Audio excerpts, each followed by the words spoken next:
There was an idea to bring together a group of remarkable people. To see if we could become something more. So when they needed us, we could fight the battles that they never could.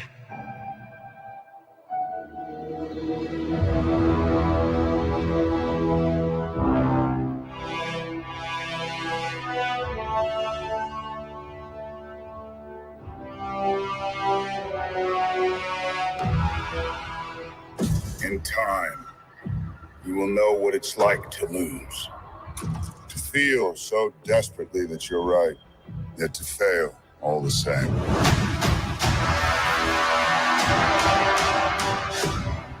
Dread it.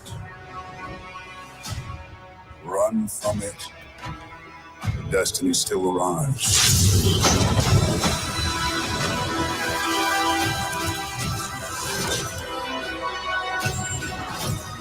Evacuate the city. Engage all defenses. And get this man a shield.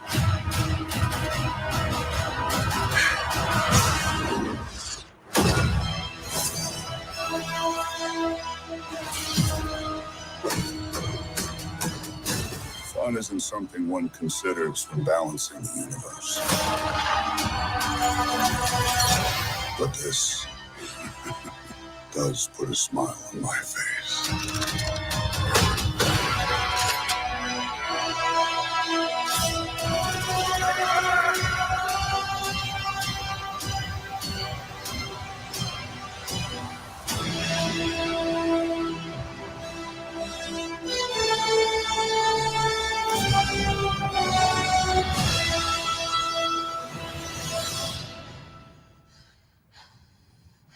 Who the hell are you guys?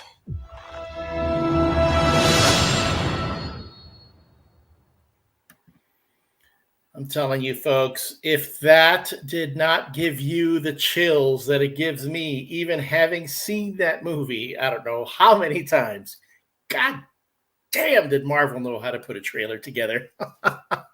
Welcome back, everyone, to the first MCU review of 2023.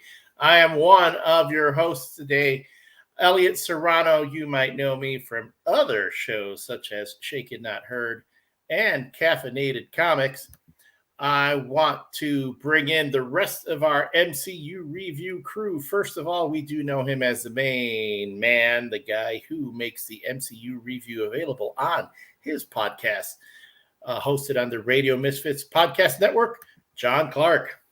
Hey, that trailer lied to you, though. It does. We will talk about that. We will talk about the lies, although quite clever. We have talked about that sort of thing in the past, and we'll address it. Yes, but it does lie. I remember looking at it going, oh, wait, this is that one thing that your regular Caffeinated Comics co-host Stephen Brown will talk about. We could talk to him.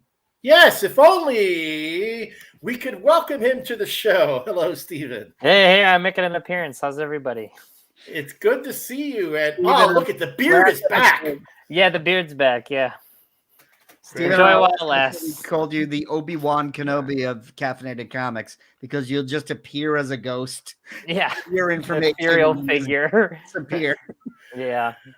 And of course, in addition to Stephen Brown, the regular co-host of Caffeinated Comics, is my regular co-host from Shaken Not Heard, the man who helped bring this all together, Dave Pino. How you doing, Dave? Oh, I am good. How are you guys? Oh, look, someone's wearing his Captain America jersey there. Look yeah, I had planned to wear this on several previous occasions and just kept forgetting. So better late than never. Good thing Marvel made 20 fucking movies. Gives you plenty of time to remember. Very good. So for folks who are not familiar with the MCU review or Shaken Not Heard, the MCU review follows the same formula that we established with Shaken Not Heard when Dave and I decided to go through all the James Bond movies, starting with Dr. No through No Time to Die.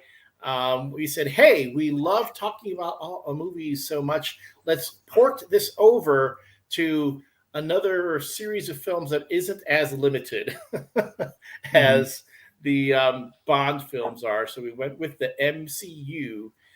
And of course, we had to bring John Clark in on this.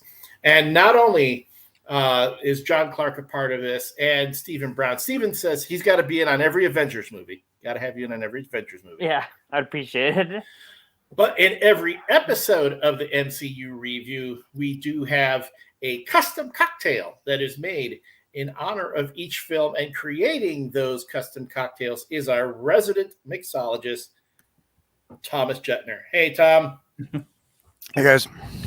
Oh, wow. Look, someone's can I tell you something? I am enjoying it too. For once, I was actually able.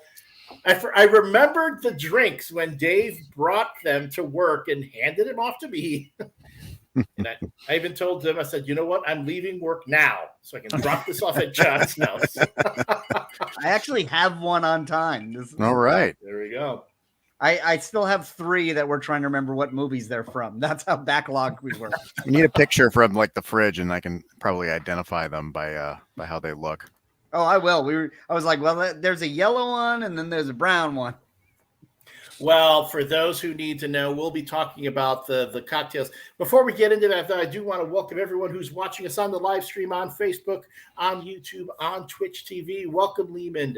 Welcome, Susan, our regulars. If you're watching, feel free to comment, say hello so we know you are there. You're also welcome to participate in the conversation today. For those of you who are not watching the Georgia Bulldogs TCU Horned Frogs football game, which is on ESPN, which I don't have. So I guess I'm not going to miss it so much. Thank you, everyone. If you are watching this live for the first time, again, we are talking about the MCU films. Today's edition is Avengers Infinity War. If you have never seen our show before and are interested, we have gone through every film from Iron Man up to present. You can see a video archive of those shows on our Facebook page, facebook.com/MCU ReVU, ReVU. Or you can check out our YouTube page. The YouTube page URL has changed. So you just have to go to, it's like youtube.com/@MCU ReVU, and I forgot what the numbers are. But if you just go to YouTube and do a search on MCU ReVU, you'll show up. We have all the films, well, with the exception of Iron Man. If you want to see our Iron Man review, you got to go to the Facebook page. Everything moving forward from there. Hulk on forward, you can see on the YouTube page. And tonight we're going to be talking about the end of it's phase 3. This is am I correct? This is the movie that everything's been building up to for the most part, and is probably the zenith at this point of the Marvel Cinematic Universe. Again, I got chills watching that trailer. I'm like, oh my God, that is so well done. So well done. And speaking of well done, before we get too much into the film talk, let's talk a little bit about this cocktail that you've created, Thomas. We call it the what? The Infinity Gauntlet. So just like the Infinity Gauntlet has 6 stones, the Infinity Gauntlet cocktail has 6 ingredients. There is, I believe Elliot usually has a picture. There we go. Photo credit my lovely wife on that. But you can see the 6 ingredients from left to right. We have Dolin Blanc Vermouth. We have 1 dash of Angostura bitters, half an ounce of Aperol, 1 full ounce of dry gin. In this case, you fellows are all drinking Hendrick's Neptunia. A spritz of absinthe or a dash of absinthe. If you don't have I used making my drink for tonight. I have a little spray bottle actually that rinses my glass in absinthe. If you get like a $1 spray bottle at Target or something like that, it's great for making things like this or Sazeracs where you need to do an absinthe rinse.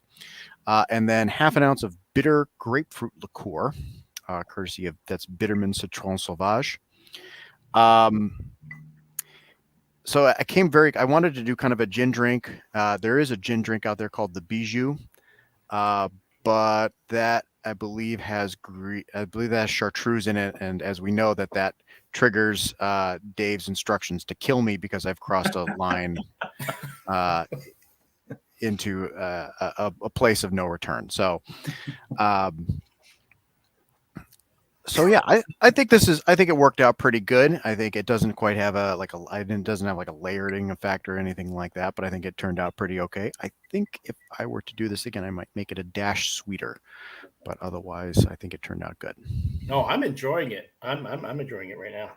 There's a really distinctive like aroma that's very I don't know if you guys are picking up on it too. That's different from any other cocktail I've ever it's almost like a fruit syrup kind of. That would be the Aperol is an orange liqueur. That's if you ever order an Aperol Spritz. That's the main flavor ingredient in an Aperol Spritz. It's a very nice sweet orange flavor. But to kind of take the edge off of that, I use the bitter grapefruit liqueur, which I really like that Citron Sauvage. I bought it because it's an ingredient in the Ragnarok cocktail. Because it represents the bitterness of the struggle for freedom. But it works really good in a Mai Tai as just something to do a little bit different. It works really well in a lot of different things where you would normally use an orange liqueur, but you don't want anything quite as sweet, but you don't want to go as crazy bitter as a Campari. So I think that's where you're getting a lot of the flavor. I do think that I might dial it back and I might amp up the gin a little bit if I were to redo this, but I think it worked out okay. What I'm smelling is almost like an herbal type smell. It's very pleasant, but I don't know if it's just a combination that of. Might be the absinthe. You might maybe be that's picking what up it is. the absinthe that's on the there. one ingredient I'm not particularly used to drinking. I was going to comment. That's what I'm picking up. I've had absinthe before, and I'm definitely picking that up with this drink. So, considering it was just a little spray, I was like, "Oh, wow, not bad." All right. So, for those of you who are not watching the live stream, if you're not watching us on the video archive, if you're listening to this episode as an audio podcast on the Radio Misfits Podcast Network, you can go to REVU Cocktails. That's Review Cocktails on Instagram to see both the wonderful photograph that Thomas's wife took, as well as the recipe for the Infinity Gauntlet, this week's themed cocktail. All right. Well, let's get into the movie, gentlemen. Again, Infinity War, the big event, the big Marvel event. I think the only thing that's going to top Infinity War will be, of course, the sequel Endgame, released in 2018, directed by the Russo brothers, starring Robert Downey Jr., Josh Brolin, Chris Hemsworth, Chris Evans, Scarlett Johansson, Tom Holland, and an entire cast. Let's not forget Mark Ruffalo, Benedict Cumberbatch, among others. A culmination of all these different plot threads that were dropped throughout previous films, and pretty much fulfilling the promise that Marvel made that you're going to have one of the biggest crossovers you've ever seen in films. And I'm telling you, it was. But it was more than just a bunch of heroes together on screen. On screen, it was, if you ask me, a very well-paced and written movie. So, our next segment on the MCU review, we call our 2-minute MCU movie review. That's where each of our panelists give their 2-minute summation of how they felt about this particular film. And Stephen, since you are our returning guest and an Avengers expert, why don't you go first? Sure. Yeah. Well, I'd say first of all, I'm glad we got to see the trailer again. I haven't seen that in a long time. And it's like I forgot how well done that trailer was. Like, kudos to whoever edited that and put that together, because I remember when it came out, watching it at work, and I just watched it on like repeat at work, like that the morning whenever it got revealed at like 10 a.m. or whatever. But I think this was probably the better of the two big Avengers movies they did that they filmed simultaneously, just because it's more. I think it's a better story. Even though it's like you can get into kind of the minutiae of the things that don't work in this movie, but I think as far as like pacing, the different elements of the different groups of characters moving around, and the kind of the heist aspect of kind of chasing these stones around, sprinkled in with these like big, compelling like character moments. There's a lot of like stuff I completely forgot happened in the MCU, just like really impactful. Like, oh, it's great that this scene happened, or oh, that paid off really well. It's like I remember sitting in the theater and people cheering when Cap shows up again, and when people gasping when Thanos throws Gamora off the cliff. Like there was a lot of like big hits in this movie, and and then so much of what we're enjoying now in Disney Plus in the MCU comes from this movie. Dave, why don't you go next? Yeah, I'll echo a lot of what Steven said. It's a really exciting, thrilling, satisfying film. It feels like when I was rewatching it yesterday, it'd been a couple years since I'd seen it, and I had forgotten. It feels sort of like a mashup of two movies. It's like an Avengers movie, and then you have like a Guardians 2.5, or a third sort of mini Guardians movie. It kind of goes back and forth. And another thing that stuck out to me is there's obviously, it is a Marvel movie, so there's plenty of action, but there are long stretches of the movie where there's not a ton of action, but it doesn't really feel like it's dragging. It doesn't really feel like you're, checking your watch to see, when is something going to happen? When is there going to be a big, aerial sequence or a big, land battle of some kind? It managed just to be, Elliot, as you said, very well paced, despite being one of the not longest, but to this point longer movies. And then I love the fact that after all those character moments and big plot developments, it culminates in what I feel is a much grittier version of the land battle from The Phantom Menace, and it's very exciting and fun in that regard. And then, of course, the big shock cliffhanger ending. You can't have a show without a Star Wars callback. Thomas. So Dave and Steven kind of took away a lot of what the points that I was going to make about how this movie is stuffed with stuff, but it all seems to cook and it's well paced. And you get a kind of a Guardians 2.5. You get a Thor 3.5, 3 3/4 with this one too. So I'm going to go in a little bit different direction and kind of talk a little bit about the score and how I think Alan Silvestri did the music on this one, and how they balance so many of the different motifs for the different characters. So you have the Avengers theme sprinkled in liberally, and of course you have the big Avengers theme when Thor Rainbow bridges into Wakanda.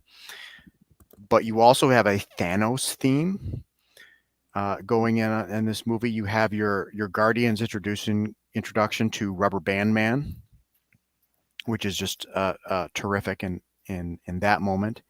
And you also get, there is a bit of an Infinity War. There's a little bit of a theme that is unique to this movie that I can't quite put my finger on.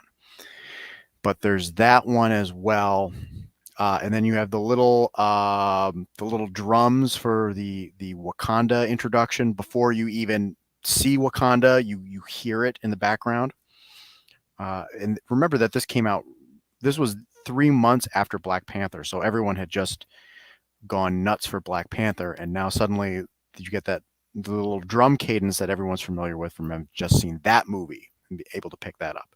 But a lot of the little audio cues and tricks are really good in this movie, and really good at keeping the audience engaged in what is a pretty long movie, and where there, as Dave mentioned, there isn't a ton of action for long stretches. So I think you do have a case where a lot of music is doing a little bit of the heavy lifting in this movie. And then finally, John. The first time I saw this movie, within the first 5 minutes when Hulk is fighting Thanos, it hit me. I was like, oh my God, they've made the Lord of the Rings of superhero movies. And at the time, I was thinking, because it's so vast and epic and it's so grounded in these characters, and I dare say making a classic that'll live for generations. But watching this again, I realized, no, it's like the Two Towers, because I haven't seen a movie since then that gave less of a shit about setting up any characters whatsoever. Only Marvel could do this at this point. You could only do this after 20 successes. Just go, here are all our characters. We don't care if you don't know who they are. I had a good friend of mine, Beer Babe Jess, who's a beer influencer and has been on Caffeinated Comics. Her husband at the time made her watch it. And I said, well, what Marvel movies have you seen? She's like, Iron Man and I think Guardians. I was like, did you understand anything that happened in this movie? She's like, not one thing. It's so built in that you are all fans of this franchise. You're coming into this franchise. There's no Star Wars opening scroll. There's no expositional lines of like, as you know, when I got my spider powers, and the only exposition they give is the exposition for that movie. Like, here's what the stones are. Here's what our plan is. Here's how we're getting Thanos. And you can only do that when your audience is absolutely built in, which is why DC's never been able to do it. But I thought that was amazing. And to your guys' point, I know several of you mentioned there are long stretches without action. This time I noticed there's a lot more aftermath of action than there is action. We open with the Asgardians already destroyed and Thanos walking among the wreckage. We hear that Xandar's been decimated. Xandar's a major planet in Guardians of the Galaxy. It's the one stone we don't even see him get. They're like, yeah, he got that. And when Thor goes to get his hammer made, that's all been destroyed, and Peter Dinklage is the only one left. There's so much action in this movie that they can't even get on screen. That it's so packed, but it gives it that more funereal feel, because as we know, spoilers, everyone's going to lose but Thanos in this. And you kind of have that dread through the entire movie. To me, I will say, and I echo all the sentiments that you guys have already expressed, especially Tom, when you talk about the music. The music for Infinity War and Endgame is probably going to be some of the best stuff that Alan Silvestri will ever write. If you listen to Silvestri scores, he kind of tends to repeat himself a bit. Listen to his score for The Predator and Back to the Future, the Back to the Future trilogy. The music sounds kind of similar. So he really dug deep here and pulled out some really original and memorable themes. The one thing, though, that does stick out to me every time I rewatch this film is how well the special effects still hold up, even now. Because, a lot of times we'll look, like, let's say you look at the original Jurassic Park. We are so conditioned now to recognizing CGI when we see it. Like the lower level stuff, it's not gonna register with us as well as the high level stuff. And even the stuff that will come later after Infinity War, after Endgame, you can tell that Marvel is farming out a lot of projects to a lot of different effects companies that are, working under deadline and might not necessarily be producing top level quality. The effects in Infinity War still hold up today. Looks incredible. And to the point about the characters, I remember when that movie came out, and I had friends who hadn't seen any of the movies saying to me, okay, I've been hearing about it. I really want to see it, but what movies do I need to see beforehand so I understand? And I would throw out watch Iron Man, one of the Thor movies, and see like the last two Captain Americas, and I think you're fine. At that point, you're set. And the moment that will always, every time I see it, and it gets me right here. And John, I'm sure you'll agree with me when Peter Parker, when Tony Stark does the two-handed dot on Peter's shoulders and goes, "You're an Avenger." It's like knighting him, like he was joining the Knights of the Round Table. A huge character moment in the MCU, because it will be many, many years before Peter Parker will join the Avengers in the comics. It's going to be a very long time. Yeah, well, for the longest time, Spider-Man was more popular than the Avengers, so it was seen as a step down. To put him in the Avengers would mean they couldn't do like a third solo title. And Marvel Team Up was always kind of their excuse. Spider-Man wouldn't be on a team because, hey, we have this book where he meets everybody. He meets guys you've never even heard of in the Marvel universe. But yeah, Tom Holland, he's had, 1.5 movies at this point. And he just owns that character so much that there's just a certain electricity when it cuts to that school bus and you see that Spider-Man's going to be involved in this. And of course, that's where they put the Stan Lee cameo. Yeah. Because where they can, they'll put him closest to Spidey. Yeah, and it makes sense. And I remember when it was another one of those scenes where he goes and he's on the spaceship and he's going to go into space. And I remember people in the theater like gasped. Like people were like scared for Spider-Man because they finally cast I know he's older now, Tom Holland, and he was older. Even this wasn't his first rodeo as Spider-Man, but they finally cast a guy as Spider-Man who looks like a kid. It's not like Tobey Maguire trying to shuffle around a high school and be like, no, I belong here. Don't look at me. It's like they finally got a guy who looks like a little kid. So when you see him go up there and you're like, holy shit, Spider-Man's going to get killed. It's like there was just a lot of really well thought out, well put together. The pairings of the groups of people they put together in the movie worked really well. It was everything you would want them to do. It's yes, put Doctor Strange and Tony Stark and Spider-Man in the same room and have them talk. And it's just yeah, I could just watch that movie instead. You know what I mean? It's everywhere they went was somewhere you wanted to see. The Guardians with Thor was hilarious. It's and to Dave's point earlier, it's every time we were focused on a different character, it felt like that character's movie. When Captain America shows up leading the Secret Avengers, it feels like we're watching Captain America 3 or whatever it was at that point, or 4. You know what I mean? When we go to Guardians, it feels like this is Guardians 3. It feels like Thor 4. It's when we're chasing the hammer around or whatever, trying to find the new weapon. So it's they did a good job of not only just moving around and keeping on your toes, because the movie, as much as there are these scenes of no action, you're constantly moving. Because it's every time it's a new world, well, we're going a little further, Literally a new world, because how many different planets do we visit in this movie? I mean, the locations it's silly, to the point where one of the locations was just space, it's they're poking fun at how many locations they're going to. I like that bit that, the Russos first introduced it in the Captain America movies in Winter Soldier and then Civil War, that the title card that says whatever location they were in, of course in the Captain America movies, they were always on Earth. So right. It looks like those Jason Bourne political movies are, boom, big thing up, Wakanda, Washington D.C., New York, whatever. At this point, yes, deep space, right? Nowhere. I love that one. Is nowhere. What's nowhere? Oh, what is that?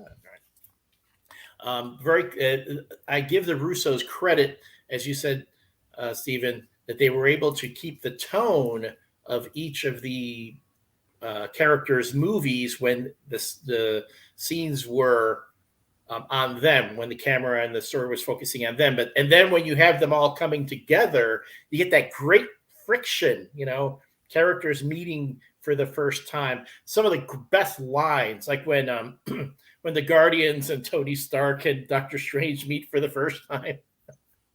Tell us, what master do you serve? And Peter Quill goes, what am I supposed to say? Jesus? Something like that. That's pretty funny. I will never not love the. I don't know how to describe that emotion, but other than joy and longing when Peter Parker picks up on the Footloose reference. Oh when yeah, they first meet, and they said like, "I had a dance off, save the universe," and Peter Parker was like, "Dance off? What, you mean like Footloose?" It's like exactly like Footloose. Like he somehow became very fulfilled. Yeah, but my favorite is the follow up to that where Peter Quill goes, "Is this still the greatest movie ever made?" And Peter goes, "Never was." And there is a Kevin Bacon reference in this because when they mention the Avengers, they're like Earth's Mightiest Heroes. I think Mantis says, "Like Kevin Bacon." And I was like, wow, they really thread the Kevin Bacon story through up to the holiday special. And they even reference it of the when Tony is confronting Ebony Maw on the ship, and then they said like, well, da, da, da, da, da. And he says, yeah, but the kid has seen more movies, because they just pull out the Alien. Oh yeah. The reference from Alien there. And I think at one point Tony has to tell me, if you reference another movie, I think he threatens them or something like that if he makes another movie reference. But yeah, that's like Tom Holland. Could you imagine if it was Tobey Maguire fading into dust at the end, how different the emotional reaction would be? Yeah, I don't think it would have worked. I think that's kind of like it's like this movie couldn't and shouldn't have worked. It's like there are too many moving pieces. There were too many different things that could have gone wrong, but it's like it started with like casting, and it's like everything just lined up perfectly. Like putting all those people in the same room, it was you were only going to get magic because they cast really good, solid people who understood the characters or took the characters and adapted them in such a way where they would work. And it's like and you can't get it again. You know what I mean? Marvel isn't going to be able to do something like this again. I don't think we're going to be able to see. I think Marvel will be able to make more moments hit in the future. But I think something like this, it's like you only kind of got to be around for it the first time. And even like I've talked to people who haven't seen like any of these movies, who just aren't like Marvel fans, and like they can't now. It won't work. They won't get out of it what we all did. The people who watched these movies as they were released, like who went to go see Iron Man 1 when it was in theaters, and were going to see all these movies. It's like you could watch all these tomorrow or over the next course of the year, having never seen them before, and it won't hit as hard as it did having this kind of happen like live. You know what I mean? Because it was just such a long time in the making. Like Thanos was just like a throwaway thing at the end of Avengers, and then to see him and he shows up and you're like, okay, he's really here now. He's not just some shadowy figure in the back of Guardians, he's here. It was just like they really, really pulled it off, like beyond my wildest imaginings. Yeah, there were so many moving pieces, as you said, and the fact that they all seem to be in the right order. There were many, many, many versions of this script. Yeah.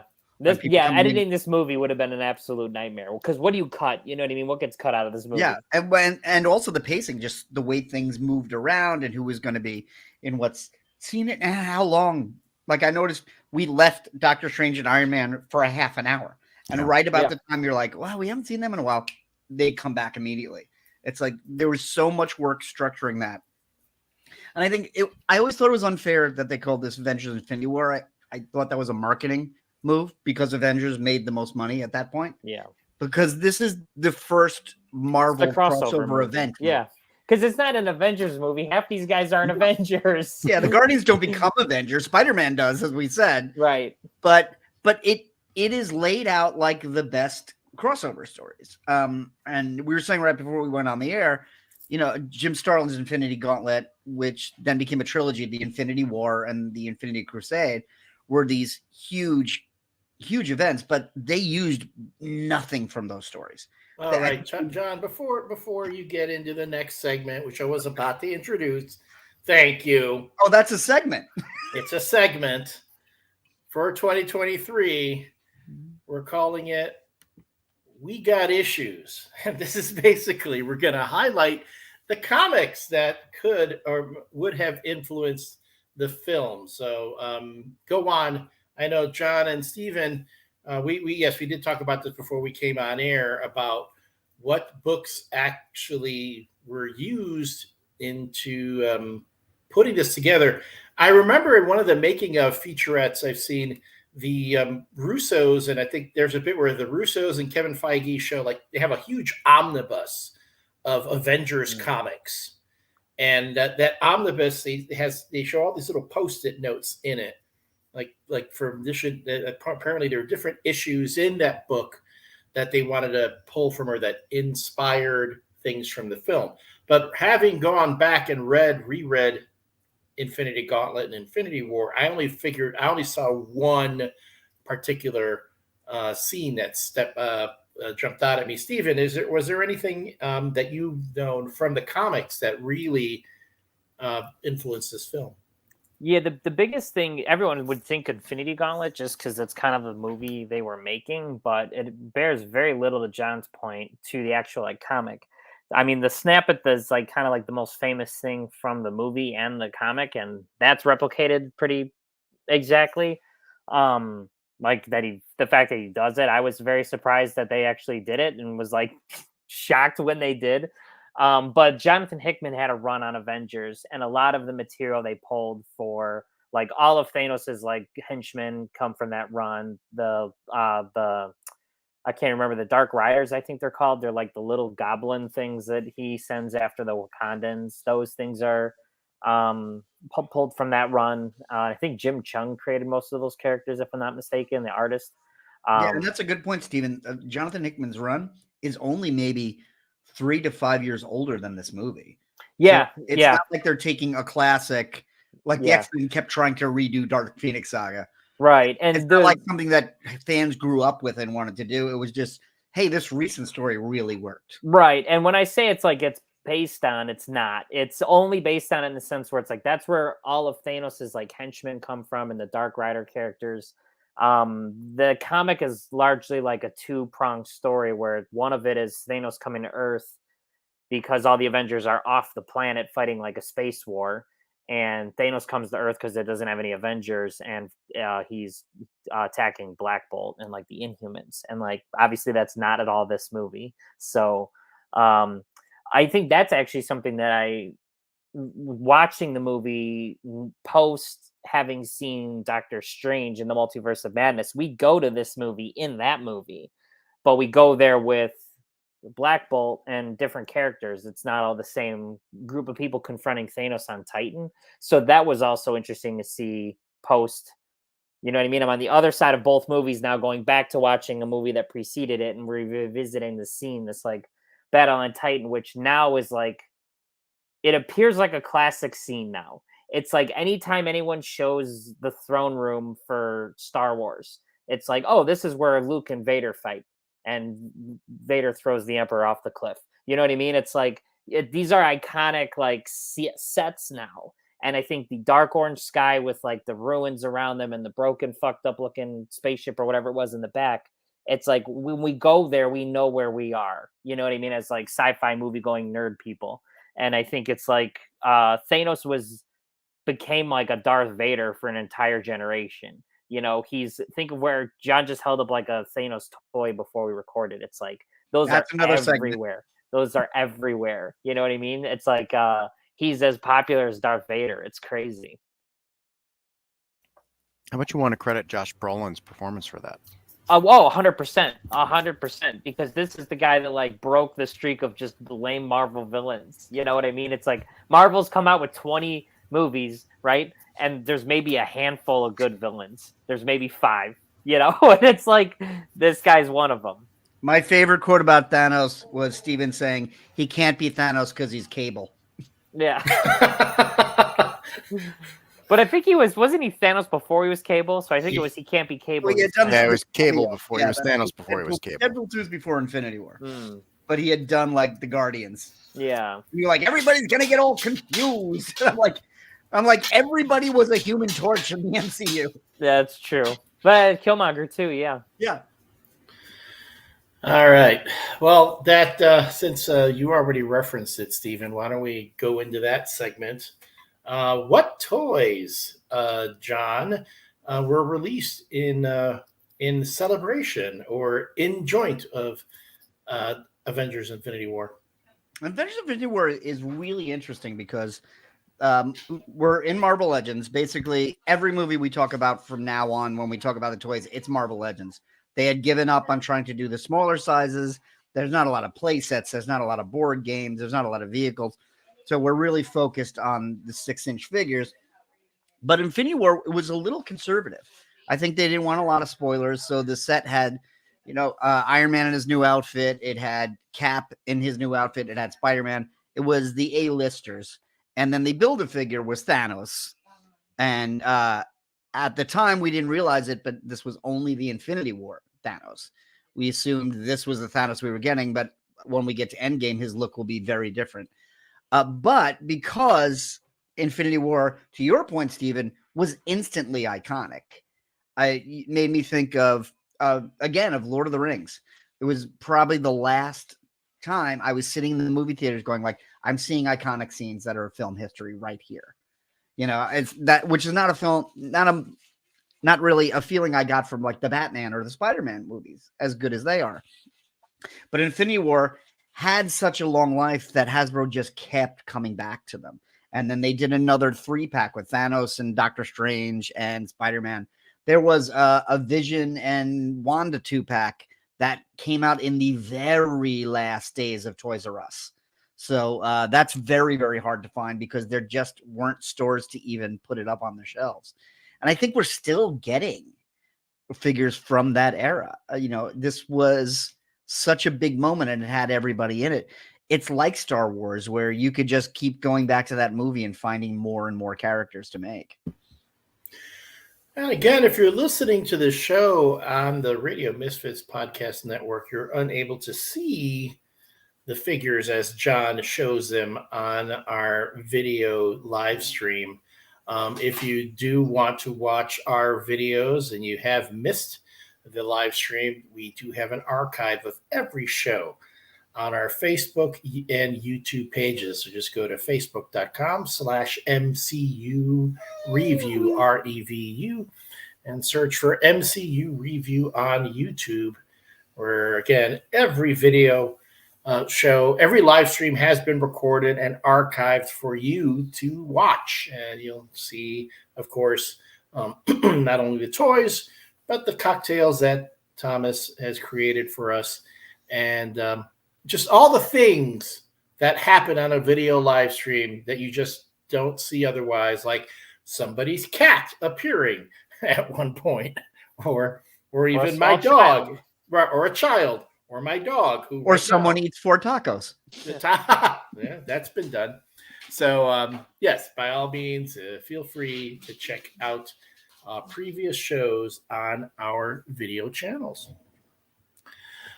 All right, so let's dive a little bit deeper into Avengers Infinity War. I want to say there's a reason why this movie, I think, worked so well. What were some of the elements that really worked for you? Let's say some of your favorite moments. We'll start with you again, Stephen.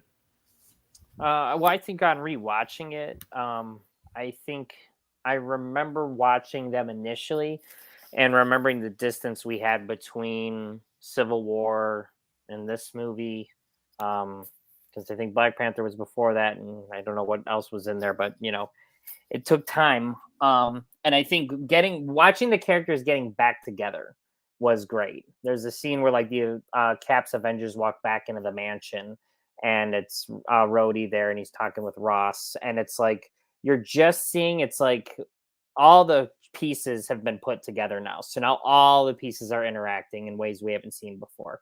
We get to see Thunderbolt Ross, who's in this movie for like 8 seconds, but it furthers that storyline along of like, oh yeah, he's the guy that the records and everything. You know what I mean? It just like it was just like it was the Marvel machine like firing on all cylinders. You know what I mean? They had landed all this groundwork. It was time for them to just play. And it was just this movie and the movie that came after, it was just them just playing with all the toys. And things worked in ways really, really well when they started mixing some of the characters together. And it wasn't I think it's like, I feel like we were pushing this like boulder up the hill, up the hill, up the hill, constantly Thanos, and it really paid off at the end. Now my worry is that we don't have anything that's going to be, they're not going to be able to hit that high again. Is that they plateaued with the Infinity movies and War and Endgame together, and that we won't be able to kind of push this back up again. I'm excited for Kang and everything else they've teased, but it's like this level of excitement and buildup is, like I said earlier, I don't know that they'll be able to kind of achieve this again. But I think a lot of that goes to, they got such the right people to play these roles. Like Josh Brolin did an incredible job as Thanos. He's one of the like all-time best villains in cinema. It's like he did a really good job. It's like all the main Avengers came back and did really good jobs. It's like they got a great Spider-Man. It's like the Guardians were great. It's like everyone was singing their songs perfectly on pitch. I mean, to your point, whoever said it earlier, that this was right after we saw Black Panther. And then this movie felt like a sequel to Black Panther already, you know, because it was like, it was the same guys, you know, it was the same stuff. It was, everything looked the same. So it's like just pulling off what they pulled off by putting all this kind of together and pulling the trigger and making it work as well as it did. They should be like commended for that alone, you know, because what else do you compare this to in cinema history? You know what I mean? That has this much build up for it. I'm like, you know what I mean? Even if you don't give a shit about comics or whatever, this was like a cinematic like feat, you know? Give credit to the Russos too, especially with the Black Panther bits, because if you watch again the making of featurettes, they were very receptive to the Black Panther cast about a lot of the things that went on with the characters and again the atmosphere and the world of Wakanda, that they were, you know, they took it in. They said this is what, you know, we would do and how it would work, and they were very, you know, open and used it. Dave, I think one of the moments that stands out for me, it's fairly early in the movie, but when Spider-Man is being pulled up into space and Tony Stark launches the new mech suit at him. I just love the design of that suit. It's kind of like the Ben Reilly suit from the comics. And that's just such a cool, that was one of those moments I remember when seeing it in theaters, everyone cheered, and he's got this really cool, badass new. Yeah, it's a little Ben Reilly and it's a little Iron Spider. It's like this mix of several different suits. Yeah. They never at this point, like the Infinity War story, it's like we'll nod towards the classic comic moments, but we're not going to repeat any of them. Right. Yeah, exactly. I think another moment that stands out, at least I remember getting a big crowd reaction in theaters when I saw this, was the return of the Red Skull later in the film. Oh, and I did not realize till I think a couple years later that was not Hugo Weaving playing, or at least doing the voice. That was a cool, again, just kind of tying things together and, you know, reminding you of something from a much earlier in the franchise. That's a really good point, because I remember I obsessed over the early Marvel stuff when it was coming out. And I remember thinking like the Red Skull teleported somewhere. He teleported somewhere. Don't just write this dude off.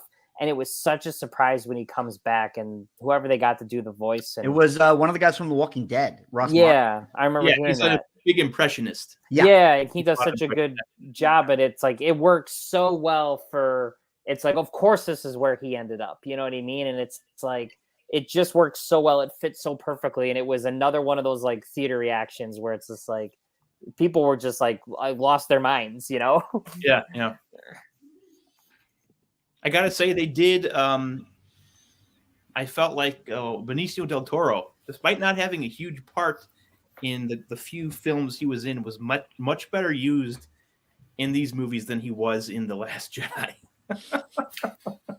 Strong disagree there, but that's for another show. Yeah, let's okay. For another show, but strong disagree. Dave's all about the Star Wars callbacks today. Of course, he was best using License to Kill, but that's well, yeah, that goes without saying. Again, folks, if you want to hear our opinions on the Bond movies, that show is exclusively on our Facebook page. Go to facebook.com/Shaken Not Heard. And then you'll find the show that inspired the MCU ReVU. And Dave and I have lots of great conversations, not only about the Bond films, but the comics and other licensed properties. And that's when we first meet Tom on our Drinks of James Bond episode, which would lead to the partnership that we have now. Yes. So a lot of fun. So if you want to see the early genesis of this type of show, check out Shaken, Not Heard. Which leads me to you, Tom.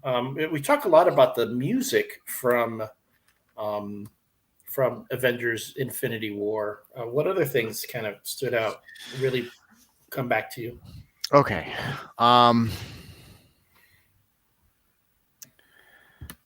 This movie is so densely woven. There's so much going on that it's like an expansive like a big painting on the wall, like one of those giant canvases, like a Jacques Louis David or a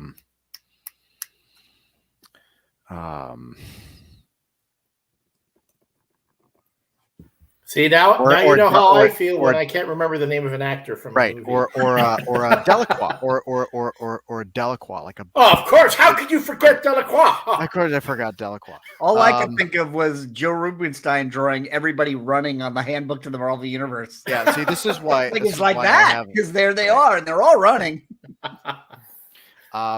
So it's very dense, and it's hard to drill down to specific. Sometimes the specific details can get lost because you're just seeing the whole tapestry. But if I could drill it down to a couple of things, is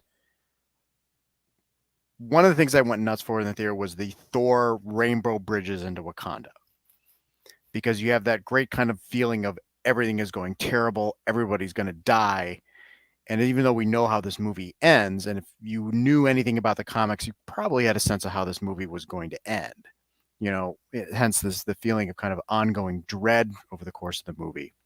And, the fact that the movie treats Thanos as the protagonist.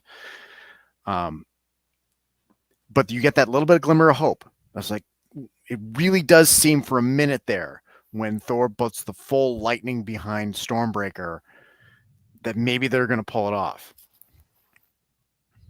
And that's something that really stuck out to me. The other thing that I could say that stuck out, we mentioned the Red Skull, that whole sequence between Thanos and Gamora, that's kind of new. You have the various Thanos references sprinkled in a little bit over in the Guardians movies, but nothing quite like that. And we can talk about how many references and callbacks and how much groundwork this movie, how much all the movies that the MCU had made going into this movie, and how much this movie is relying on that. But it also does a lot of things that are new. And this very in-depth dive into the relationship between Gamora and Thanos and Nebula is something we hadn't quite seen. And great work by Zoe Saldana, great work by Josh Brolin in that scene I remember like watching that in the theater, and Zoe Saldana looks up almost in tears and saying, "You asked the universe for something and it told you no." And it's dead quiet. There's no and for a movie that had been all about music, wall of sound from moment go, it's dead quiet. So that's something that really stuck up. I don't think that quite has the emotional pull. We talked about how, as Marvel isn't going to necessarily pull this off again. We talked about how DC is going to pull this off, not been able to pull this off again. How can you compete with that? Where you're able to drop the score down to 0 and just have a quiet moment between two characters and have it played off so well. It's in terms of skill and craft and everything they had to do with something the audience wasn't necessarily familiar with, even if you had seen all the other movies. Just superb work by the Russos and by the actors in that scene. Especially when, again, you watch the behind the scenes featurettes and they show the actors actually in the scene working that out, and you've got Josh Brolin like standing on a platform with like a cardboard cutout of Thanos over his head because that's supposed to be the eye line that the actor is supposed to be following, and you're like, how? I would be like, I don't know how to do this. I feel ridiculous here. Exactly that. The acting, that's the other thing. Not only do the special effects hold up, but the acting in this movie, again, across the board, just is superior. John, I can't help but think about when Peter Quill goes, "Wait, did we lose?" Yeah, although this movie, I realize it now, this is where I stopped caring about Peter Quill. I think a lot of people stopped caring about Peter Quill. Like, even in the holiday special, he's just like a reactionary character. I was like, I don't care about you. You got half the universe snapped because you had to throw a fit. I still will never understand why because Doctor Strange does the portal thing to take off the henchman's hand in New York. Why he didn't do that with the whole Infinity Gauntlet? Because it has to land somewhere.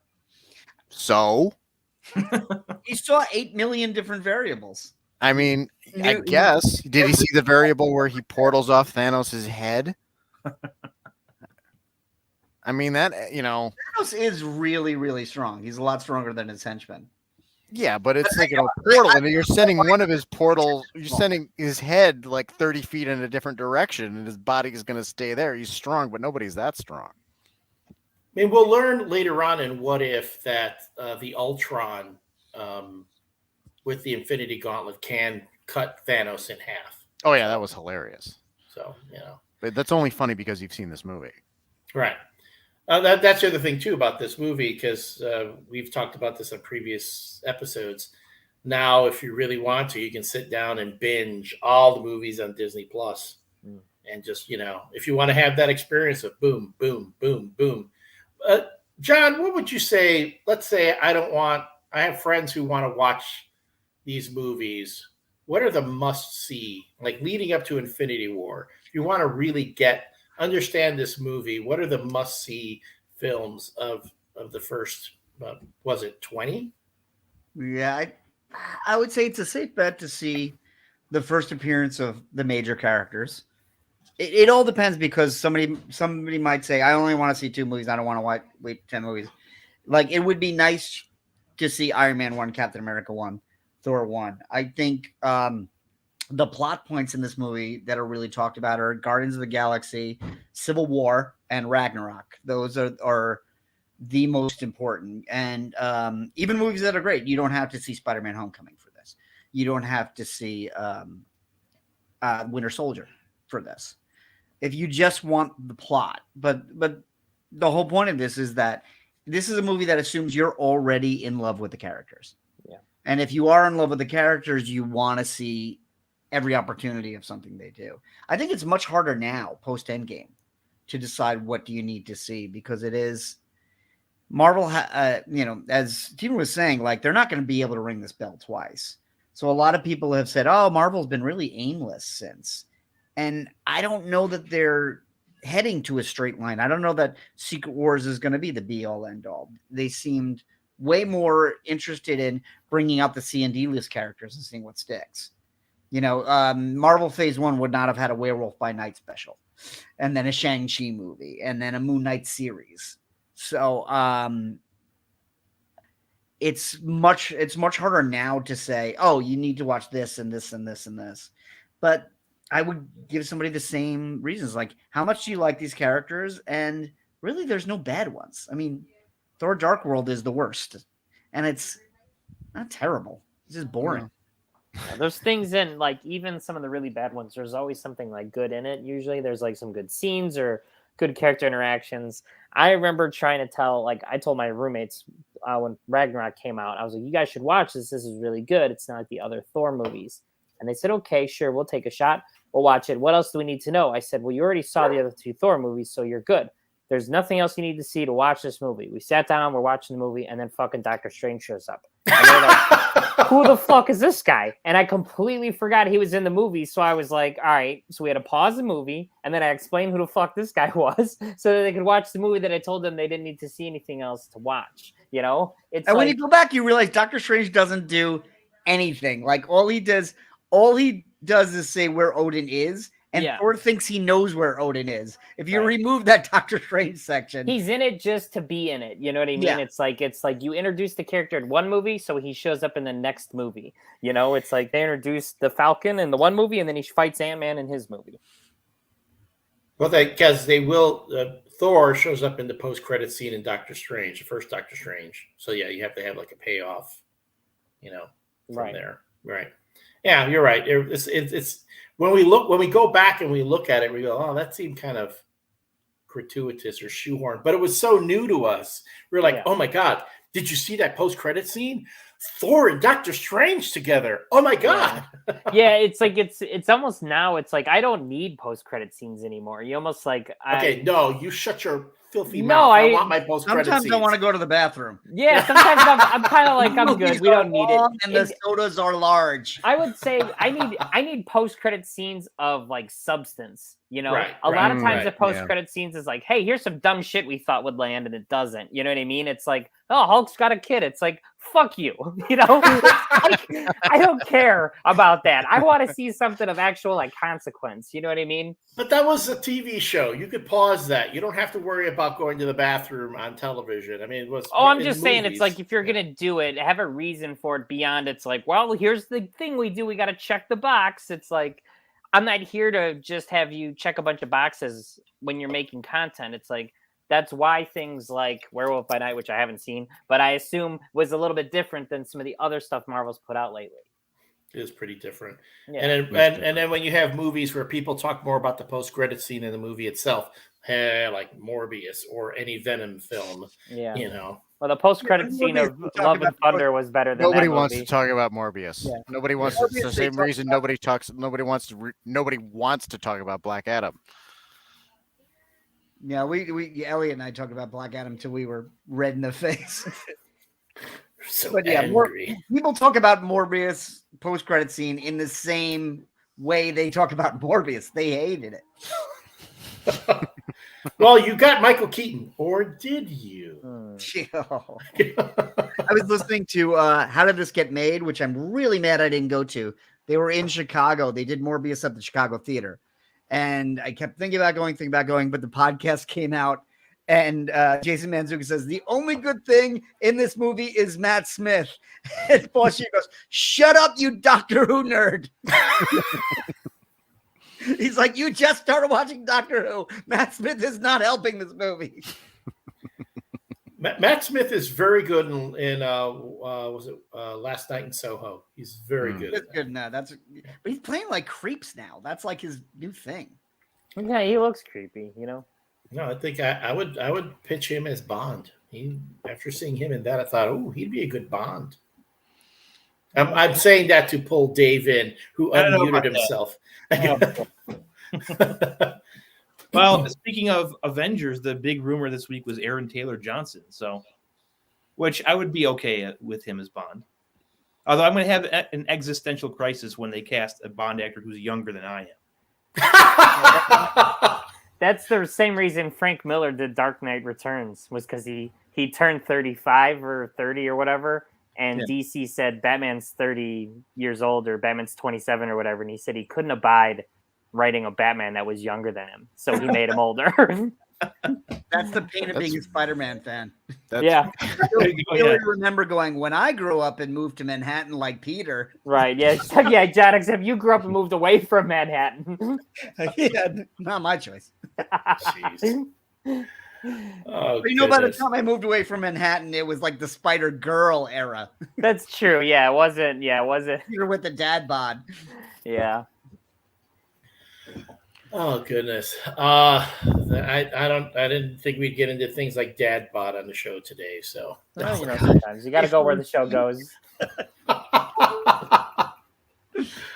Oh. We talk about Peter Quill's relative dad bod in this movie. As we talk about Chris Pratt slowly morphing back into Andy Dwyer. But And they pointed out, I was surprised he was I was surprised he was okay with Rocket calling him one sandwich away from fat. Yeah. Well, it's part of that interactions on the ship of the Guardians and with Thor is so perfect to drop into that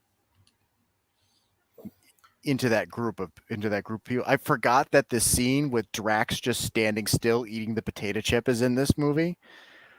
I could have sworn that was in like a Guardians movie, but it's not. It's in this one. Yep.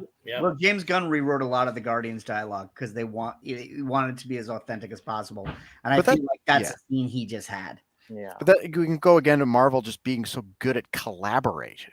Yeah, Like well, it's smart, right? They've got their guys that they trust, and they let James Gunn build a brand, and his brand was Guardians. And they let the Russos build their brand, and their brand was Captain America. And they let Taika Waititi build his brand, and his brand was Thor. So you got to see all these different people build how they wanted their characters to be treated. And then Marvel doing the smartest thing any movie studio has done in 30 years was listening to the people who know what the fuck they're doing and letting them make that movie.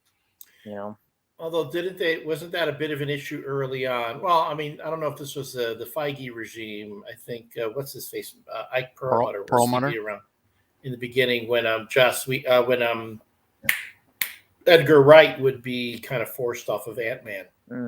Yeah, I mean, it's not without its problems. I think it's like Marvel Studios is a meat grinder. You know what I mean? It's like you're either going to get crushed up by this thing, you're going to make it through. And I think guys like Joss Whedon didn't want to play ball. Yeah. It's like some guys just didn't. The Russos were so successful was they were TV guys, and even though Whedon was a TV guy, Whedon was in charge of his show. The Russos would direct an episode of Community and leave. They would leave it off to other people. Orders from producers of how their final product is going to be made. That makes me, again, moving forward, we'll talk about. We have two more movies to get into before we get into Endgame, but I can't help but think, comparing this to, like the next Avengers movie is going to be the Kang Dynasty. Then after that will be Civil Wars. I'm sorry, Secret Wars. So I'm guessing they're going to do kind of that same thing where in Kang Dynasty, things finally like break apart completely, and we'll have multiverses and upon multiverses, and that's when you can start recasting Black Panther if you want. Or start introducing other characters like the X-Men or the Fantastic Four. Even beyond this, there are memes going around about who the next big bad is going to be beyond Kang. You've got, first you started off with Thanos, then Kang. Who's after that? Who's left? Galactus? No, I'm just saying the big bad.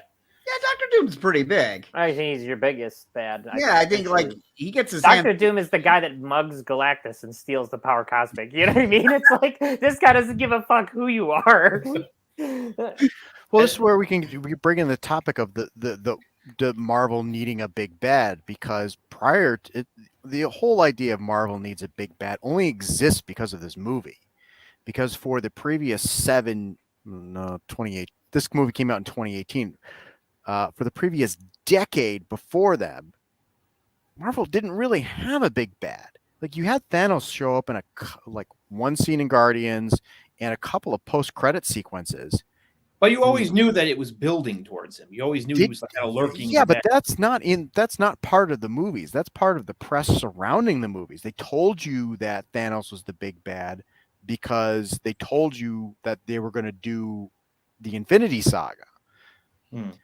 That if you look at the movies themselves, you get Thanos at the end of the first Avengers movie, and then he shows up again in Guardians, and then he shows up again in was that at the end?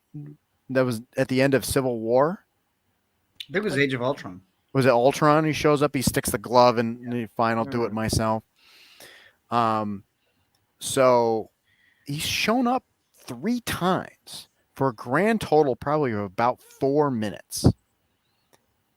And he's not terribly mentioned in other movies apart from necessarily the Guardians franchise as really just a part of Gamora's backstory. So and Drax's. And Drax's, but Well, no, Drax's family was killed by Ronan the Accuser. Yeah, but he also said that Ronan was under orders from Thanos. Yeah, that's a tag at the Right. end. They're Like just dropping that in. But, yeah. this idea that Marvel needs a big bad to kind of function and build hype for each subsequent movie, I think is just exists because we've seen Infinity War, because Infinity War was really good. If Infinity War had been like Justice League, you wouldn't get that for the MCU. Yeah, Marvel's very guilty of kind of always relying on like the formula, you know. So Infinity War is the big success. I think that's the problem, is now they're going to try to replicate it, and you're not going to be able to catch lightning in a bottle again. And I think it's bad that people are already, I didn't know, I don't spend a lot of time online these days. I didn't know people are already speculating, ooh, what's the next big villain after Kang? And it's like, that's a problem, that we're already leapfrogging the next villain who hasn't even like officially appeared in like a movie yet. You know, I know he was in a show or teased or whatever in Loki, but it's like, it feels to me like I don't want to live in a constantly looking forward to the next thing. I want to look forward to the thing that's coming, not the thing that's after that. And I think that's problematic for Marvel if people are already like, because you will run out of good villains eventually, you know what I mean? But that still could be a considerable ways away depending on how they handle themselves. Because they used to have the habit of just kind of, you know, killing the villain at the end. And now we're in a space where they keep the villains around so we can get something like the Thunderbolts or whatever. Right. Well, they just need to make good movies.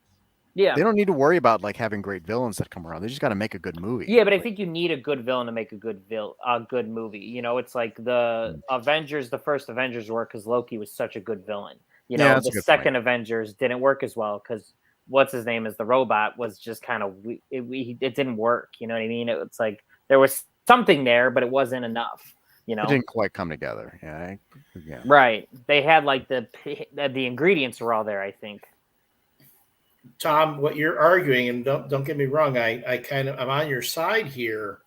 That's we've talked about this before. That's the argument that a lot of comic book readers have. That just give me my books that have good stories. I don't need to lead up to something big. I don't need there to be a huge crossover. I just give me my good stories in the books that I read. But the publishers at Marvel will say, well, it sells when it's a big event. And I'm going to tell you, in the MCU, let's be honest, we rewarded Marvel Studios by giving them huge box office when they do this story, when they plot out this story over so many films, and then the Avengers movies where everything comes together and boom. Because again, the first Avengers movie is the first time we have all these different characters together. That was Marvel's first billion-dollar maker. And then after that, Infinity War, Endgame, we're talking 2-3 billion. I mean, we're talking this now. The Avengers movies are expected to make billions of dollars. If they don't crack a billion at least, they need to make, let's say they need to make Avatar money at this point. And Avatar, by the way, is approaching 2 billion in 3 weeks of release. So that's how it's ratcheted up. And I think, too, there's an expectation from the audience for that, too. The movie, while the comic book folks get tired, if you're reading comics, you're getting tired of the crossovers.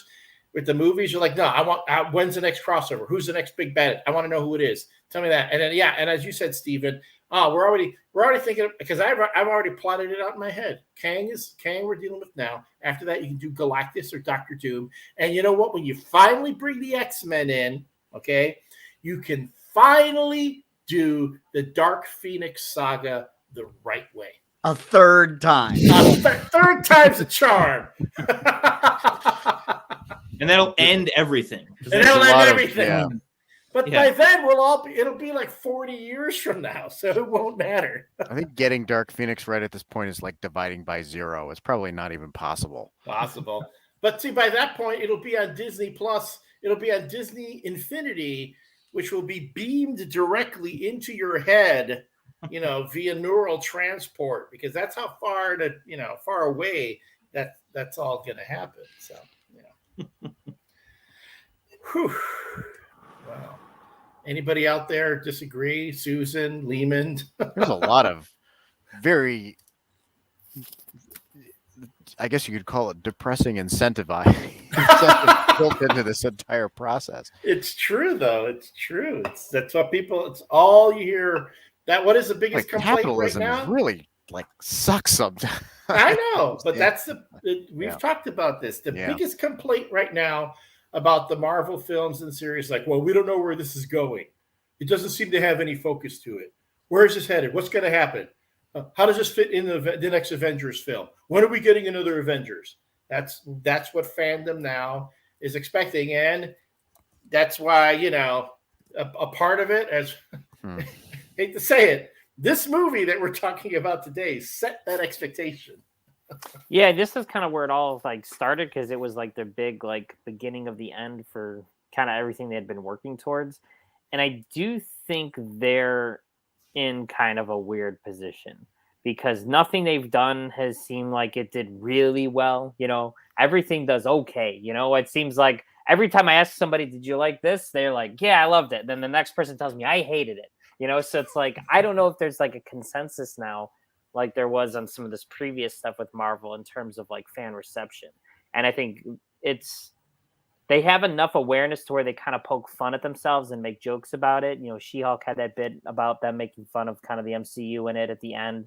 And then there was a joke from one of the characters at some point asking like, everyone keeps asking me where are the Avengers, and I don't know where they are, and I don't know who the Avengers are. And because I don't think the MCU, like, I don't think Kevin Feige knows who the Avengers are. You know what I mean? I think it's like, I hope he knows who they are, and I hope he has it figured out. But it's like, it does seem like they don't have a plan, because it seems like everything is building up to something, but no two things are building up to the same thing.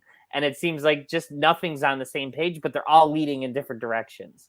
And I feel like that, it's like, I don't know that we necessarily need a focus, to your point, Elliot. I don't disagree that I think it'd be bad if everything drives towards one thing. I think that's problematic because it's not natural that everything would just drive towards one thing like that. It's like, this was like maybe a one-time thing we should have done, and then it's like the rest of the movies and the shows can kind of be their own thing, and we can come together for the big crossover movies, but like not everything. Daredevil doesn't need to go into space and fight Thanos, it's like, it doesn't make any sense. So it's like, they need to maybe silo things a bit more. You know what I mean? It's not to say that Daredevil can't show up for a big fight somewhere if it's in New York, but if like, it's like anywhere else, it's like, what is he doing?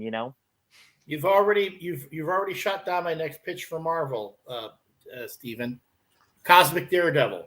I want to have Daredevil in space. Come on. Yeah. We got Bond in space. Why not?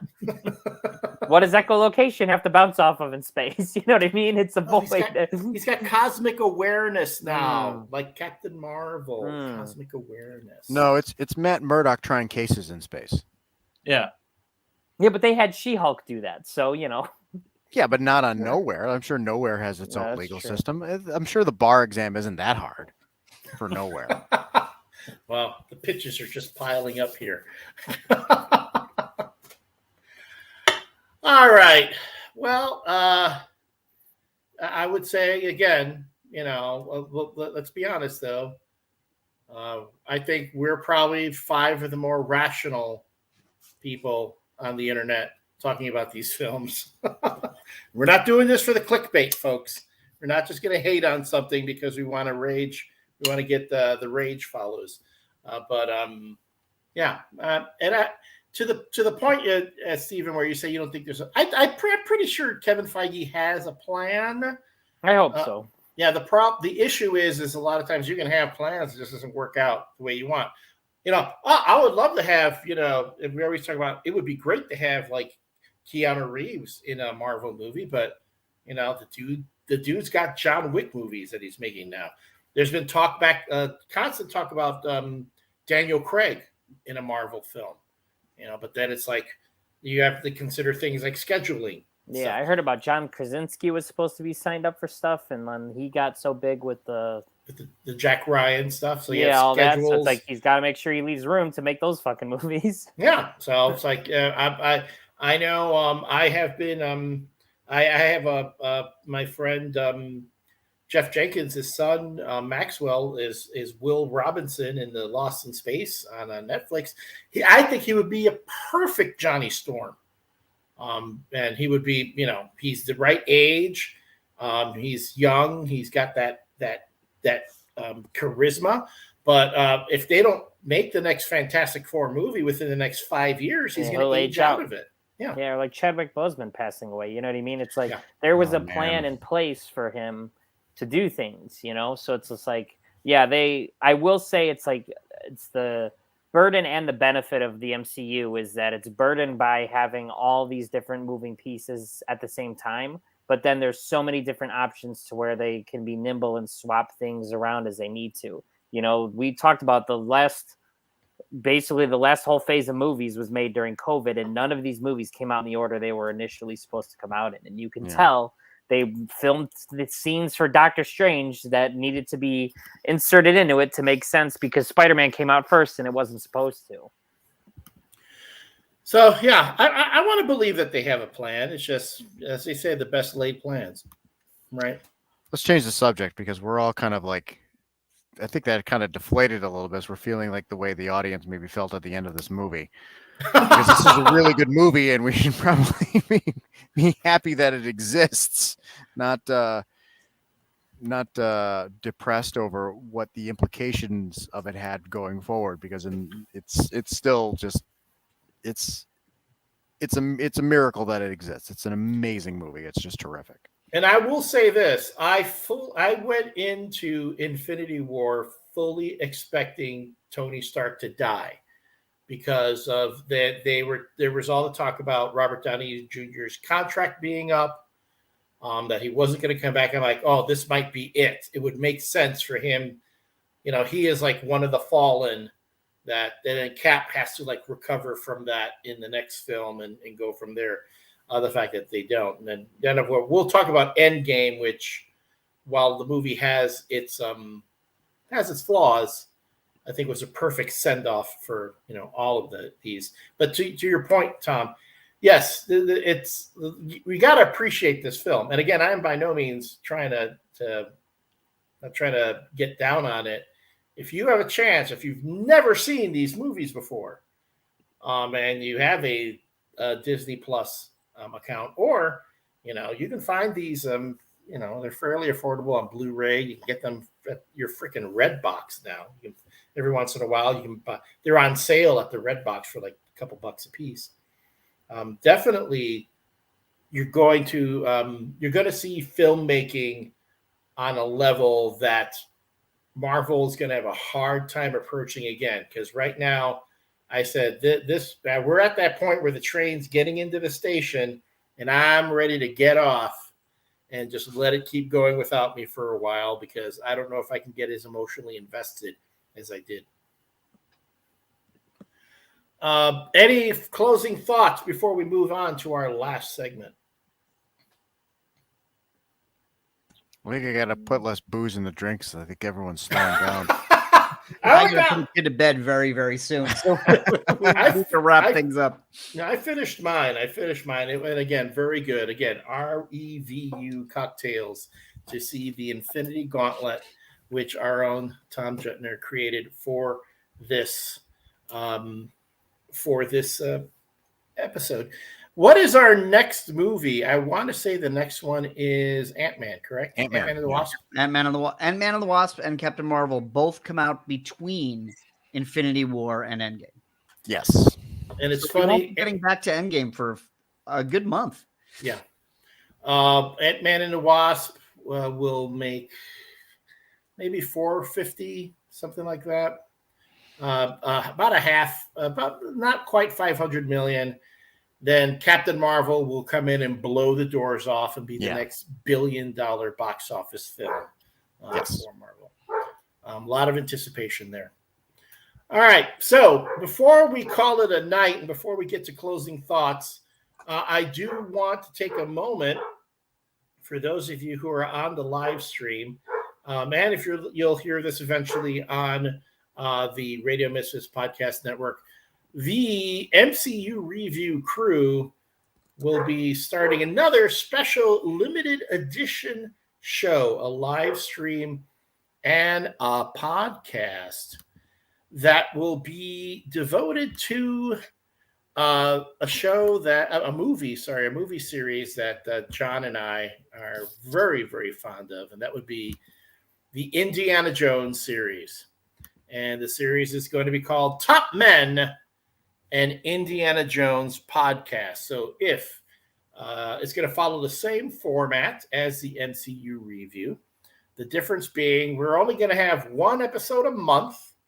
We're going to do all 5 Indiana Jones movies, starting with Raiders of the Lost Ark, followed by Temple of Doom, Indiana Jones and the Last Crusade, Indiana Jones and the Kingdom of the Crystal Skull, and then hopefully ending with Indiana Jones and the Dial of Destiny. So this podcast will be broadcast on the Radio Misfits Podcast Network, but we will also be live streaming the recording of said podcast in the same format as we do the MCU ReVU right here. So if you want to follow us, you want to go to facebook.com and do a search for Top Men and Indiana Jones Podcast. Now, please do a search for Top Men and Indiana Jones Podcast, because if you do just Top Men, you're going to get something completely different. And I was told, someone said to me, you do realize what you get when you Google Top Men, right? And I was like, oh, that's right. Okay, but this was really the best of all the suggestions that were made for this podcast. This really was the only one, first that wasn't taken, but that I really enjoyed. I really like this title.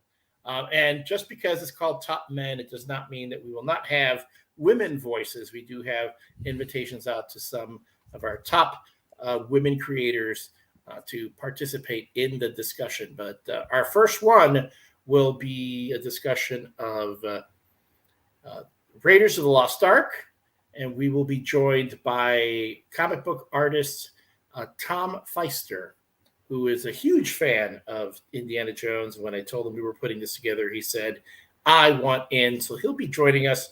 We do have some other guests lined up, as well as a former employee from Lucasfilm who was actually involved with Kingdom of the Crystal Skull. So he's going to be joining us. And I'm really looking forward to his input. He'll be joining us also on Temple of Doom, which he said was his favorite film. So again, Top Men and Indiana Jones Podcast. You can watch the live stream on Facebook. Do a search for Top Men and Indiana Jones Podcast, and then it will be aired as part of the Caffeinated Comics series on the Radio Misfits Podcast Network. Telling you, I've got so many podcasts going right now. It's like what didn't Warhol say that in the future everyone will have 15 podcasts? More or less. Okay. Yeah. Before we go, any closing thoughts? Let's start with you, Stephen.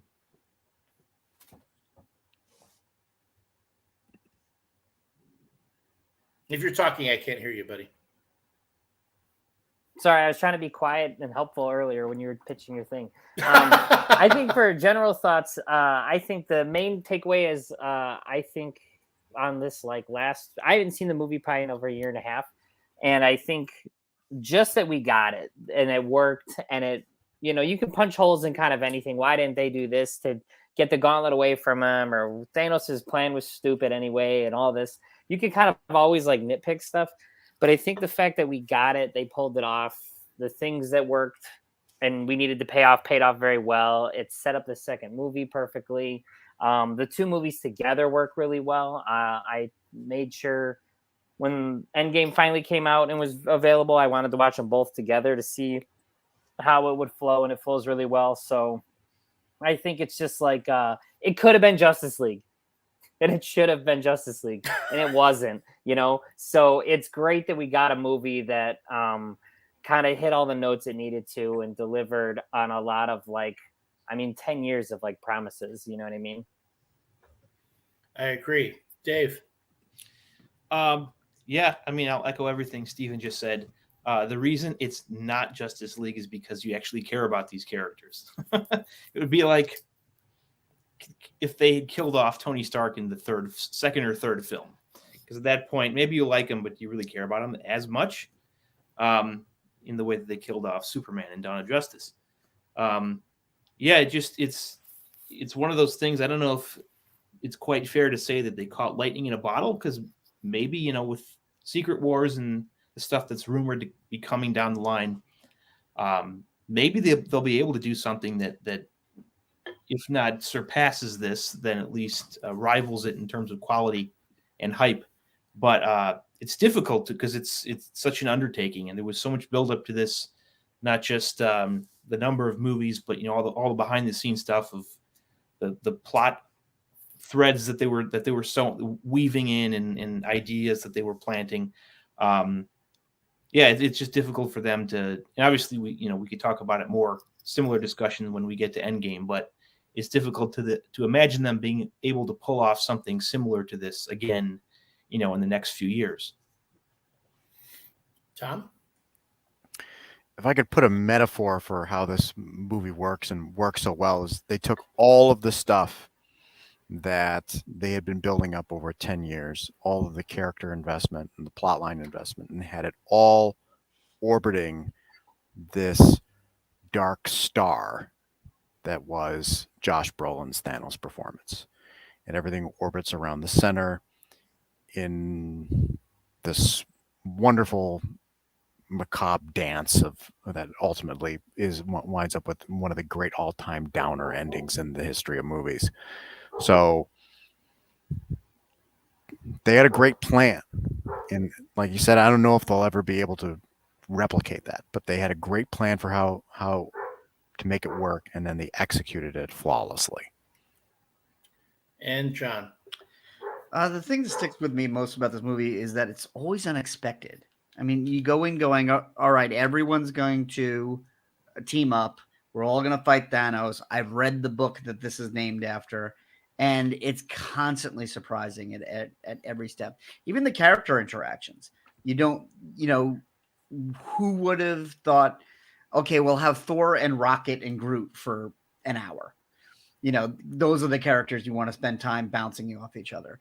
I love the Doctor Strange Spider-Man relationship. I just rewatched the extended edition No Way Home, and watching this, I was like, oh, everything that's in No Way Home is built here. And then, of course, just the one interaction everybody wanted to see, which was Tony Stark and Doctor Strange, didn't quite play like people thought they would. They got on each other's nerves for reasons that were not expected. And the internet was spending a year saying we riot if Robert Downey Jr. doesn't say to Benedict Cumberbatch, no shit, Sherlock. And Kevin Feige said, why would we do something hacky like that? And I feel like that's the spirit of the movie. It was like, we're not just going to pander to the fans. We're not going to do what you expect and give you all the member berries that, like that a lot of old franchises are guilty of. It's constantly challenging. And this is not a franchise that rests on its laurels. And I think, as we're talking about now, even though we don't know what they're planning and we don't know where they're going, we have to say that they're taking a lot of chances. And that will be a conversation for another day. So thank you, everyone, for joining us this evening here on the Facebook live stream, on our YouTube page and our Twitch. If this is the first time you're watching us, please give us a like, give us a heart. If you're on our Facebook page, follow us, as well as like us so you get notifications on future episodes. Thank you, Lieben. Thank you, Susan, as always, for tuning in and being our loyal viewers. We hope to see you again in the future.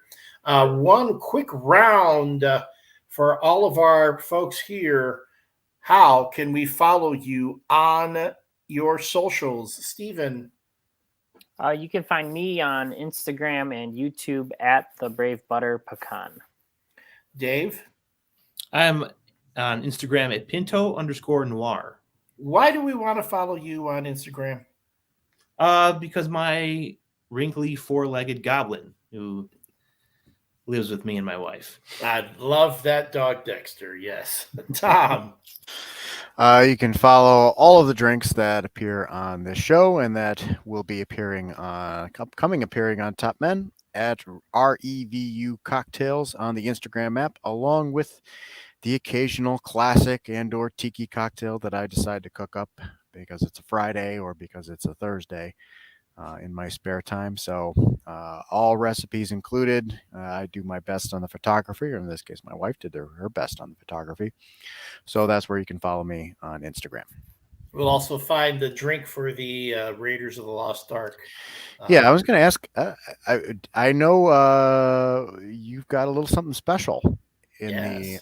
so I was going to maybe ask you if you wanted to do the photo for that one. If I get the elements in time to put it together, yes, I will. Okay, great. And John? I'm at Not in My Book on Instagram and sometimes Twitter. And of course, you can listen to this podcast and every week, anywhere you get podcasts for the Caffeinated Comic feed, celebrating 10 years of podcasting.